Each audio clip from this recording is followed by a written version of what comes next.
लद्दाखमधील पर्यावरण, संविधानिक हक्क आणि जनतेच्या व नीट पेपर फुटी प्रकरणाच्या मागण्यांसाठी सुरू असलेल्या सोनम वांगचुक यांच्या आंदोलनाचे पडसाद आता विदर्भातही उमटू लागले आहे. उमरेडमध्ये उमरेड युथ प्रोटेस्टच्या वतीने डॉक्टर बाबासाहेब आंबेडकर पुतळ्याजवळ उपोषण आंदोलन सुरू करण्यात आलं असून विद्यार्थी अर्शव शिंगणे आणि कौशिक भेंडे यांनी आमरण उपोषणाला सुरुवात केली आहे. आयोजकांच्या माहितीनुसार हे आमरण उपोषण 20 जुलैपर्यंत सुरू राहणार असून त्यानंतर सरकारची भूमिका लक्षात घेऊन पुढील आंदोलनाची दिशा जाहीर केली जाणार आहे. विद्यार्थी हा देशाचा कणा आहे, मात्र विद्यार्थ्यांचे प्रश्न, बेरोजगारी, शिक्षण आणि लोकशाही मूल्यांकडे सरकार दुर्लक्ष करत आहे. त्यामुळे न्याय, हक्क आणि संविधानिक मूल्यांच्या रक्षणासाठी आम्ही हे आंदोलन करत आहोत. सोनम वांगचुक यांच्या लढ्याला बळ देण्यासाठी आम्ही मैदानात उतरलो आहोत, असे आंदोलनकर्त्यांनी सांगितले. विद्यार्थ्यांचा एकच नारा, विद्यार्थ्यांचा एकच नारा. आजच्या उपोषणाचा काय तुमचा मुद्दा आहे? आज जसं आपण सगळ्यांनी बघितलं सकाळची बातमी की सोनमजी वांगचुक जे 21 दिवसापासून विद्यार्थ्यांच्या लढ्यासाठी, त्यांच्यावर जो अन्याय झाला यासाठी आमरण उपोषण करत होते, त्यांना दिल्ली पोलिसांनी जबरदस्ती आणि शिव्यागाळ करून त्यांना डिटेन करून घेतला आहे. तर त्याच्या विरोधात आणि जो विद्यार्थ्यावर अन्याय झाला आहे त्याच्या विरोधात आम्ही इथून 20 तारखेपर्यंत दोघं आमरण उपोषण करणार आहोत आणि समोरची जे आमचं पवित्र राहील ते 20 तारखेला आम्ही कळवणार आहोत. यामध्ये तुम्हाला उमरेड क्षेत्रातून कसा कसा सपोर्ट भेटत आहे? आमची अपेक्षा तर अशी आहे की उमरेडचे सगळे युवा आणि पूर्ण जनता या गंभीर प्रश्नावर लक्ष द्यायलाच पाहिजे, कारण हा आता प्रश्न पूर्ण मुलाबाळांच्या भविष्याचा आहे.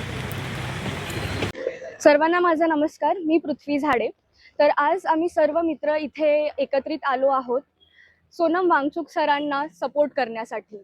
त्यांच्या समर्थनात माझे 2 मित्र अर्शव शिंगणे आणि कौशिक भेंडे हे दोघं आजपासून आमरण उपोषणाला बसणार आहेत. आणि तसंच आम्ही सर्व मित्र त्यांना साखळी आंदोलनाच्या याने मदत करणार आहोत. जसं की आपल्या सर्वांना माहिती आहे, सोनम वांगचुक सर हे गेल्या 21 दिवसांपासून आपल्यासारख्या विद्यार्थ्यांसाठी लढत आहेत. ज्या सर्व पेपर फुटी झाल्या आहेत त्याच्या विरोधात ते दिल्लीच्या जंतर मंतरवर बसले आहेत आणि या विरोधात आंदोलन करत आहेत. आज आम्ही आमरण उपोषणासाठी मी आणि कौशिक बसलो आहे. माझं या समोर बोलण्याचं एक असं अपेक्षित आहे की उमरेडच्या युवकांना आज जागण्याची गरज आहे. जे काही दिल्लीत घडलं आपण सगळ्यांनी बघितलं आणि हे सगळं बघूनही जर आपण जागत नसेल तर मग काही युवक म्हणायला तुम्हाला अर्थ नाही. आणि जो काही अन्याय आपल्यावरच झाला आहे, विद्यार्थ्यांवर झाला आहे आणि विद्यार्थ्यांच्या पालकही अन्याय सहन करते यासाठी.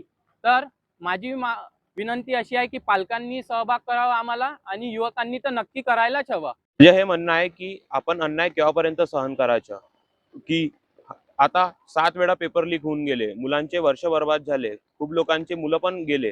तर याच्यावर पालकांनी गंभीर लक्ष द्यावं व मुलांनी पण लक्ष द्यावं, याला बिलकुल टाळावं नाही.